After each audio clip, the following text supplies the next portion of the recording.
Copy SSC English second paper এই বইটি থেকে সাফিক্স প্রিফিক্সের প্র্যাকটিস পড়া হচ্ছে। 50 নম্বরে বলছে good health means soundness of body and mind.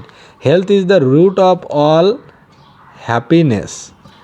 One should take exercise regularly because it is physical exercise which enables us to build a good health, কারণ এটা শারীরিক পরিশ্রম বা ব্যায়াম যা আমাদের শরীরকে ভালো রাখে। He should also observe the rules of cleanliness, এছাড়া পরিষ্কার পরিচ্ছন্নতা মানতে হবে। An unhealthy man cannot enjoy life, যার শরীর ভগ্ন স্বাস্থ্য অসুস্থ ব্যক্তি সে জীবন উপভোগ করতে পারে না।